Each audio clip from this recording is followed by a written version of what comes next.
Bienvenidos a Movida Inspira, la ruta del éxito, el espacio donde los latinos nos inspiran con sus historias de lucha y triunfo, transformando sueños en realidades en los Estados Unidos. Movida Inspira es presentado por Greoka Event Group, tus mejores aliados en la creación de tus eventos. Judy's Peinados, tu especialista en peinados y maquillaje profesional. Bienvenidos a una edición más de Movida Inspira, la ruta del éxito. En esta ocasión quiero presentarles a un comunicador por excelencia con más de 10 años de trayectoria en diferentes mercados, ganador de 8 premios Emmy y además uno de los rostros más conocidos en la televisión en Dallas-Fort Worth. Permítanme presentarles a Pedro Silva. Bienvenido, gracias por acompañarnos. Valentina, muchísimas gracias a ti. Qué presentación, qué introducción. Muchas gracias. Es un gusto para nosotros poder conocer de primera mano tu vida, tu experiencia y tus motivaciones. ¿Y cómo fue que llegaste hasta aquí, a Dallas-Fort Worth? Así que ustedes no se pueden perder este episodio porque vamos a conocer ese lado humano. Sé que ustedes lo ven en las pantallas noche a noche cuando él nos está dando las entregas deportivas. Cuéntanos un poco más de ti, Pedro. ¿Cómo llegaste a Estados Unidos porque eres nacido en Venezuela? Sí, a ver, yo nací en Caracas, Venezuela. Mi papá es venezolano, mi mamá es americana de padres dominicanos. Así que en realidad tengo sangre dominicana también, por parte de mis abuelos, los dos, por parte de mamá. Pero bueno, ¿cómo llego a Estados Unidos? Llego a los 17 años. Yo, como te digo, estudié el colegio en Caracas, Venezuela. Y yo decía, ok, quiero estudiar periodismo, comunicación social en la parte deportiva. No quedo en las universidades en Caracas donde quería, en todas, en la Central, en la Católica, era principalmente donde quería estudiar. Y digo, ok, bueno, me voy a venir a Estados Unidos un año a mejorar mi inglés y de ahí vuelvo a regresar otra vez a presentar las pruebas y a tratar de entrar. Y no fue así. Me terminé quedando ya que, bueno, se empezaron a abrir las puertas y bueno, y todo el camino empezó a partir de ahí. ¿En qué momento tú descubriste que el periodismo deportivo era tu misión de vida? Yo creo que desde muy pequeño, desde los 6, 7 añitos, y mis amigos del colegio, que seguramente verán esta entrevista, te lo pueden decir, porque yo era el que estaba con ellos jugando PlayStation o Super Nintendo, y cuando jugábamos FIFA o juegos de deportes, yo era el que estaba narrando. O sea, a mí me gustaba imitar mucho a narradores que yo crecí viendo, como Lázaro Papaito Candal, como Luis Omar Tapia, que los venezolanos sabrán, y también Latinoamérica, porque son sobre todo Luis Omar Tapia, narradores de mucho renombre. Y bueno, yo cuando estaba jugando, como te digo, yo era el que estaba narrando y yo decía, wow, esto me gusta. O sea, entonces, si yo no puedo ser deportista, porque también practicaba muchos deportes, si no puedo ser deportista profesional, pues me voy a ir por la rama deportiva de lo que es la locución, narración, análisis, por ahí. Y en esos primeros años, aparte de jugar a narrar, ¿qué más hacías? Porque el que tiene pasión por los deportes yo digo que es casi como una adicción, porque lo viven, lo sueñan, lo respiran, lo gozan, lo sufren. Total. A ver, como te digo, yo jugué fútbol y jugando fútbol tuve la oportunidad de jugar en el Santo Tomás de Villanueva y allí estaba un coach que ya falleció, Lino Alonso. Él llegó a ser asistente técnico en la selección nacional en la época de César Farías, que fue también un seleccionador nacional de Venezuela. Y bueno, Lino, de verdad que le agradezco mucho porque fue un profesor que me instruyó tanto en la vida, en el deporte, un hombre muy inteligente, de mucha disciplina. Y bueno, él nos decía, por ejemplo, mira, en el fútbol en Venezuela tenemos que ir a los estadios en Venezuela. A mí no me hablen del Real Madrid, no me hablen del Barcelona. Hábleme del Caracas Fútbol Club, hábleme del Deportivo Táchira, hábleme de los equipos venezolanos, porque para nosotros construir nuestra cultura tenemos que empezar a ir a los estadios en nuestro país.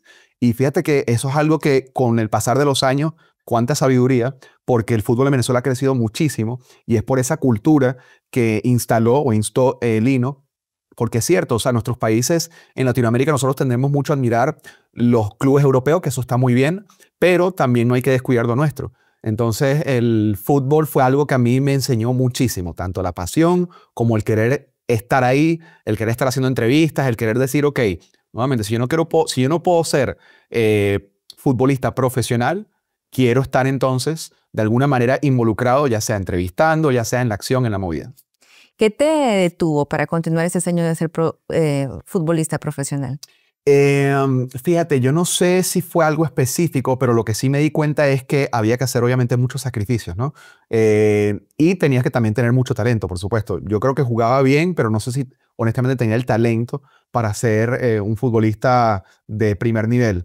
Pero entonces, el no poder ir quizás a fiestas de cumpleaños, el no poder, porque siempre obviamente la vida del futbolista es, mira, sacrificios, no puedes ir a esto, tienes que estar a esto, tienes que viajar, tienes que levantarte temprano, tienes que entrenar tantas horas.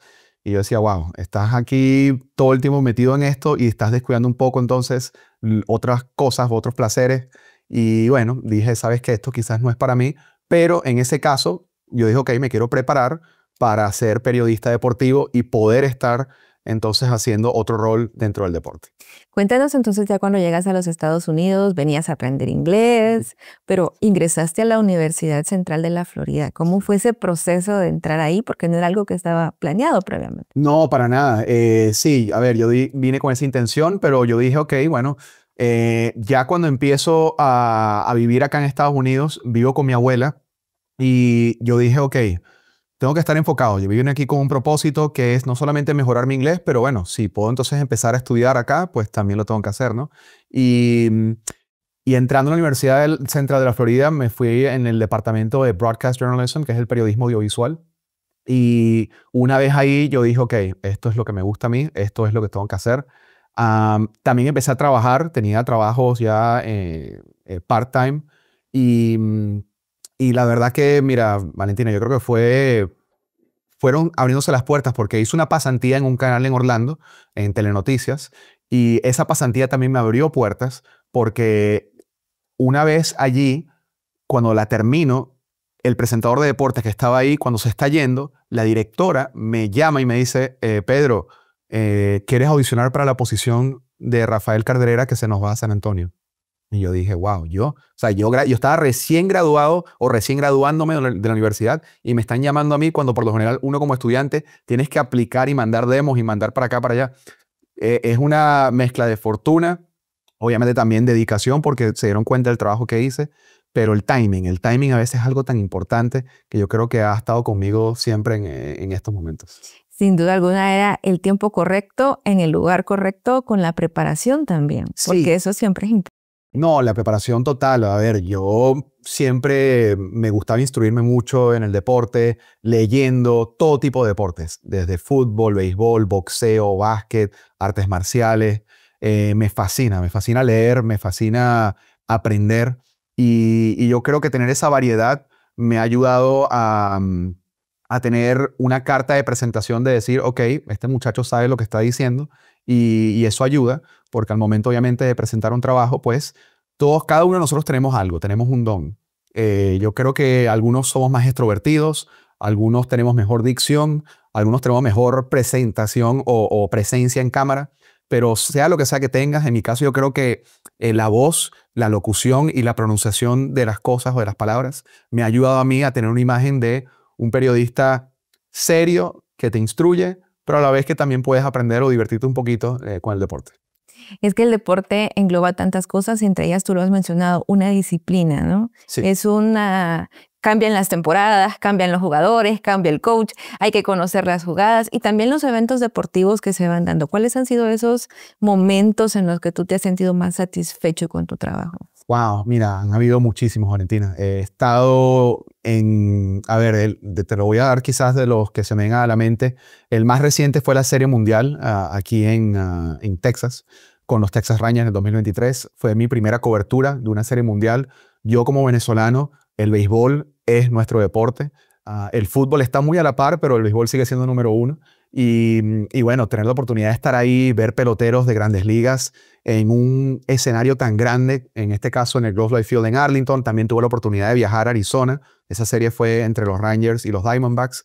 Entonces estar en dos estadios, ver obviamente miles de personas viviendo un evento deportivo tan grande, entonces eso fue maravilloso. También estuve en el Mundial en el año 2014 en Brasil, que para mí, bueno, imagínate, el Brasil es la cuna quizás del fútbol. Pensar que obviamente es la tierra de Pelé, de Ronaldo, de Rivaldo, Ronaldinho. Pude estar en la Arena Corinthians en Sao Paulo para el Argentina-Holanda, que nunca se me olvida ese partido. Ganó Argentina en penales. Y nada, la verdad que lo disfruté muchísimo. Así que te doy esos dos ejemplos, quizás el Mundial y la Serie Mundial. Pero hay otro evento deportivo también que creo que como venezolano pudo haber marcado tu corazón. Claro. Yo voy a adivinar. Sí.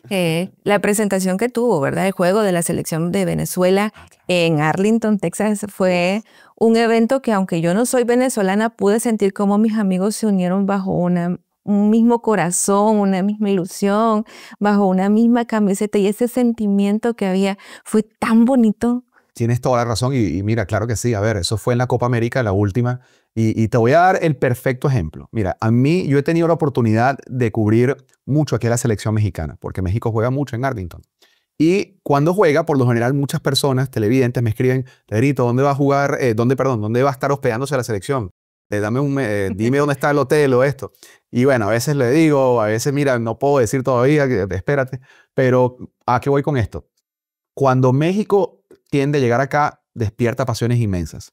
Pero yo nunca había visto algo como lo que vi cuando la selección venezolana de fútbol llegó acá, se hospedó en el centro de Dallas y tuvieron que bloquear las calles porque fue tanta la gente que estaba esperando en las afueras de la concentración del hotel, con cantos, con banderas. E incluso tuve la oportunidad de entrevistar a 8 o 10 venezolanos que estaban allá afuera y les decía, ok, ¿de qué parte de Venezuela?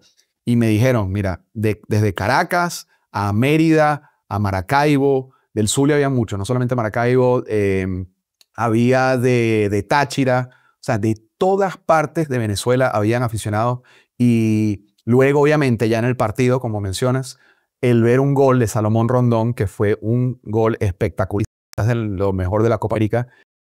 Y ese estadio fueron más de 50,000 personas, si la memoria no me falla, que estuvieron ahí presentes. Canadienses habrán habido 300 quizás, y el resto de Venezuela, una sensación increíble, o sea, una sensación muy bonita. Y obviamente también el himno nacional, porque yo creo que no hay sentimiento que te genere más que ver el himno de tu país en algún evento deportivo y verlo ahí en la Copa América con todo en las manos, en el corazón. Eso fue espectacular.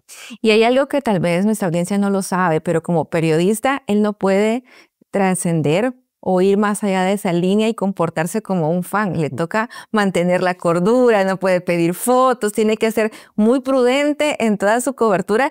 Y me imagino lo difícil que es ese momento, pero sobre todo tiene que privar el ser siempre un profesional, ¿no? Y cumplir la regla, que eso es lo que la audiencia a veces no sabe, que no es solamente disfrutar, hay que cumplir un protocolo. Totalmente. Y qué bueno que lo mencionas, porque sí me suele pasar de que familiares o amigos o televidentes me preguntan, pero ¿por qué no te sacaste una foto? ¿Pero por qué no le pediste un autógrafo? Yo le digo, hay una diferencia entre ser, como tú dices, un aficionado y un periodista. El periodista, más allá de que, claro que tiene sentimientos, hasta cierto punto una visión o una percepción de lo que está pasando, pues también tiene su deber de informar.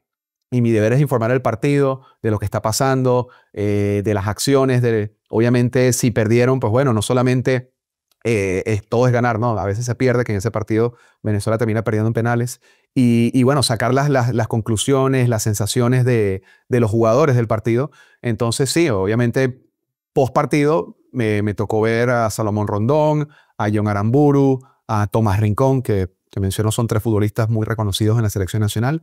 Y claro, son entrevistas que en ese momento son dolorosas porque obviamente quizás el jugador no quiere hablar del todo, pero es cuando tu deber como periodista es informar y bueno, dejar de saber al público qué es lo que está pensando el jugador en ese momento.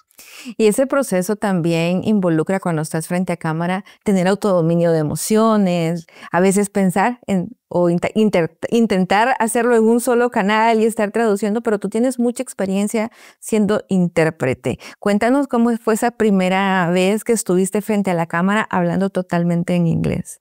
Wow, sí.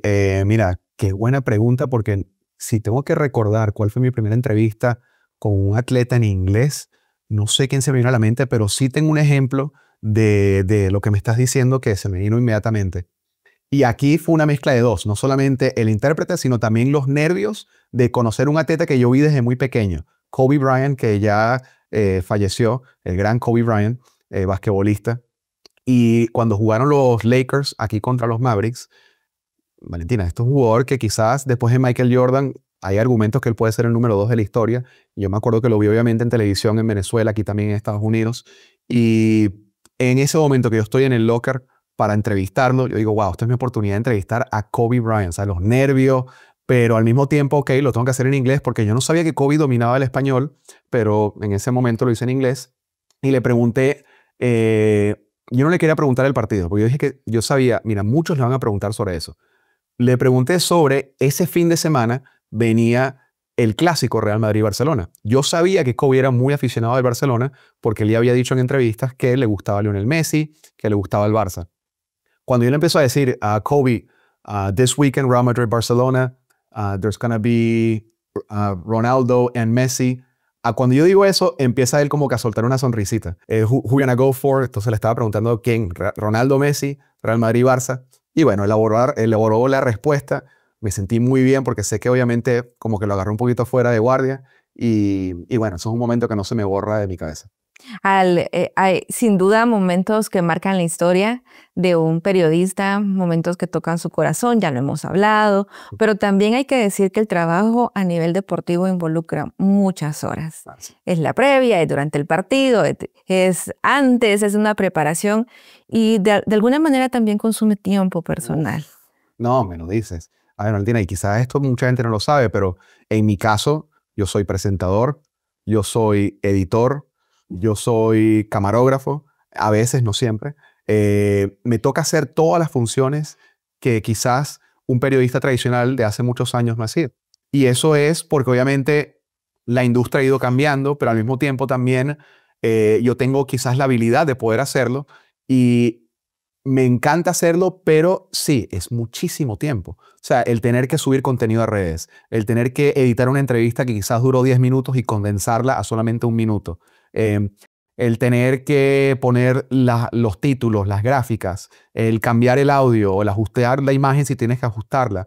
Y todo eso para que salga un noticiero al aire, donde tienes un deadline de, mira, si hiciste la entrevista a las 7 de la noche y el noticiero es a las 10, bueno, empieza a apurarte. Entonces, sí, son cosas que, más allá de eso, luego también está, como tú dices, la parte de que tu vida social, pues, también se condensa un poco porque son muchas horas de trabajo, son jornadas a veces de 8, 10, 12 horas de trabajo o hasta más, dependiendo si tienes que quedarte quizás hasta la 1 de la mañana en un estadio. Pero al mismo tiempo sé que soy una persona que disfruta mucho de su trabajo, hasta cierto punto privilegiada. Entonces, una de cal y una de arena. O sea, como que algunas las tienes, sí, difícil, pero también tienes que decir, ok, estoy haciendo algo que me gusta, que muchas personas quisieran estar en mi posición. Así que tampoco me quejo porque la verdad lo disfruto muchísimo. Y me imagino lo que debe ser esa experiencia de conocer los estadios desde otra perspectiva, no como un aficionado.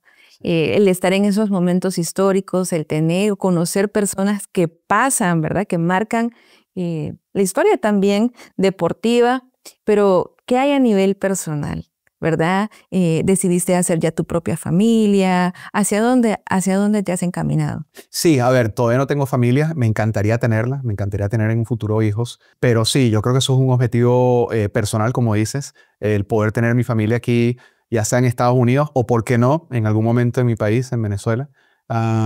Pero la verdad que los proyectos o metas que tengo personales siempre son de crecimiento. O sea, me encanta aprender, me encanta diversificar. No solamente quedarme quizás en una industria de la cual he aprendido mucho, pero sino también aprender en otras industrias, explorar otros sectores y también me gusta sobre todo dejar una enseñanza a la futura generación. Me encanta ir a escuelas, me gusta mucho transmitir el mensaje de que, ok, si ustedes tienen un sueño, una visión, sea cual sea, empiecen a trabajarla desde ya. Y es lo que siempre le digo mucho a los niños, porque hay niños que quizás sin saberlo son buenos en algo, pero como no les dan ese empujoncito o ese mensaje, pues no lo empiezan a desarrollar desde temprana edad. Y yo creo que todos tenemos un talento y es bueno que los niños de nuestras comunidades aquí en Dallas-Fort Worth, que es donde me toca, lo sepan. Y por eso cada vez que tengo la oportunidad de ir a un colegio, es lo que siempre les digo, mira, traten de disfrutar y aprender de lo que saben hacer y visualícense a futuro, ok, quisiera yo estar con animales, trabajando, si me gustan los animales. Quisiera yo, si me gusta colorear, ser un artista o dibujar. Y así sucesivamente, porque hay muchas cosas que cada niño tiene que puede explotar a futuro. Y además con esas palabras vienen de alguien que ha disfrutado de las mieles del éxito, porque como lo decía yo al inicio de esta entrevista, has ganado 8 veces uno de los premios más importantes en esta industria. ¿Cómo ha sido ese camino de alcanzarlo? Sí, aquí el premio es el Lone Star Emmy, que de verdad sí, para mí ha sido espectacular.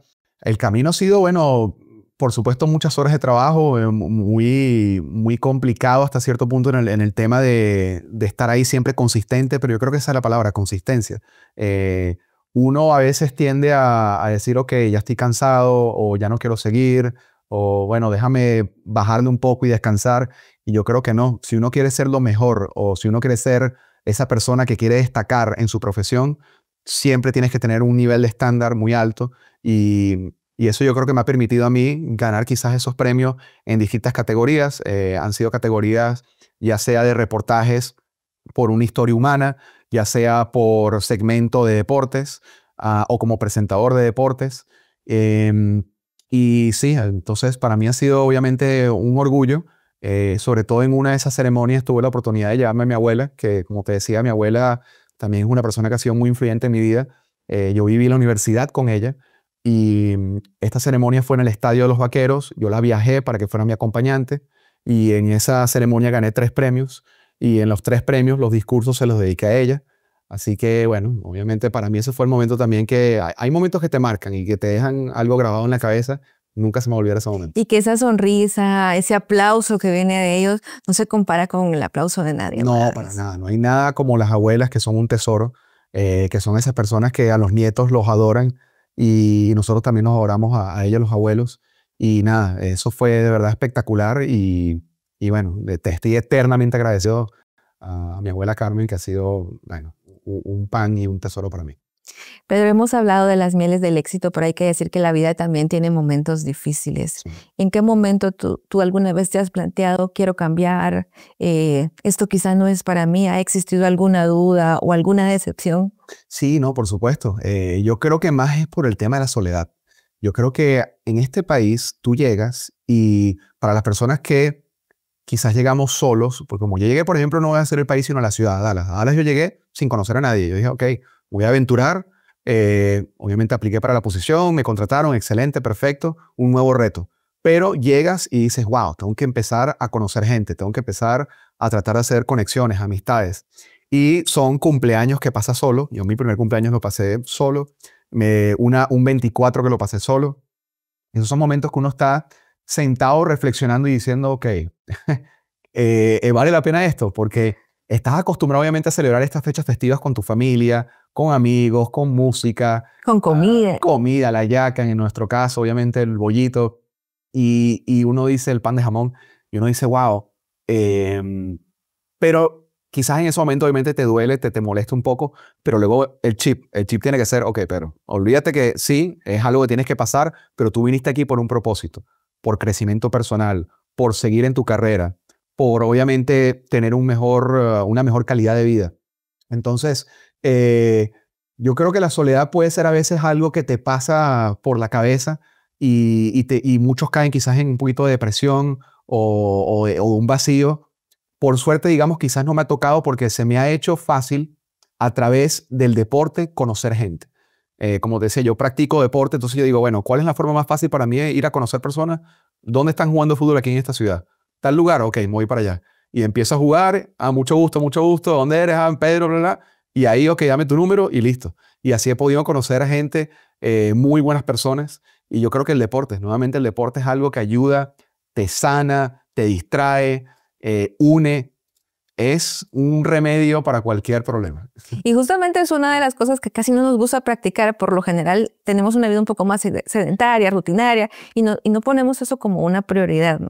Sí, suele pasar y yo creo que por eso es que hay que probar a ver en dónde uno puede encajar. Porque es cierto, no todos obviamente estamos aptos quizás para alguna actividad deportiva, pero quizás puede ser el simple hecho de caminar por un parque, porque entonces empiezas a ver obviamente los paisajes, ya sea aquí hay muchos trails, el Katy Trail o Cedar Hill, por decir algunos. Entonces, si te gusta la naturaleza, puedes caminar por ahí, White Rock Lake. Ok, si es el deporte, entonces, bueno, fútbol, básquet, ahorita está muy popular también el pádel. Si no, entonces, bueno, ok, clases de yoga, clases de gimnasio, CrossFit. Mira, hay tantas cosas que uno dice, es cuestión de probar, a ver en dónde encajo y ok, esto me gusta y voy a seguir aquí. Pero cuéntanos una cosa más. ¿Cuál sueño te falta por cumplir? ¿Qué te gustaría realizar? Qué buena pregunta. Yo creo, desde el punto de vista personal, y creo que lo mencioné, definitivamente una familia. Quiero formar una familia. Me encantaría tener hijos y espero obviamente en un futuro cercano poder hacerlo. Pero luego de eso, yo creo que establecer mi propia marca o imagen como periodista deportivo latino bilingüe de Dallas, que, en el cual puedes confiar para todas las fuentes de lo que tiene que ver con los deportes aquí en Texas. Si yo sigo aquí en este mercado de Texas, que me planteo seguir acá, pues quiero obviamente ser ese referente para las personas que quieran buscar contenido deportivo, que acudan a mí, porque obviamente saben que es un periodista serio, que es un periodista que te va a informar, de cuál vas a aprender y de cuál trata de ser la persona más objetiva posible. Entonces yo creo que es eso, ¿no? El tener mi propia marca, mi propia imagen a futuro para obviamente poder ser ese referente en deportes, no solamente en Texas, pero bueno, a nivel nacional. ¿Y cómo te estás preparando para la Copa del Mundo del próximo año? Bueno, ya ansioso, esperando, ¿no? Frotándome las manos, cruzando los dedos para que Venezuela también clasifique al Mundial, porque me encantaría ver a mi selección ahí. Estamos muy cerca, solamente quedan 2 partidos y ahorita ya en cuestión de menos de semanas vamos a saber qué pasa.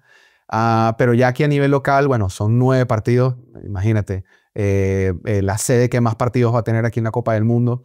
Y yo creo que eso es algo que la gente no, muchas personas quizás no miden el nivel de lo que va a ser este mundial, porque van a ser 48 países, por lo general son 32 o tradicionalmente, más países, más equipos, más turistas. O sea, imagínate esa cantidad de gente con banderas ya sea alemanas, de Camerún, si clasifica, bueno, de Brasil, de Argentina, de España, Francia, en fin.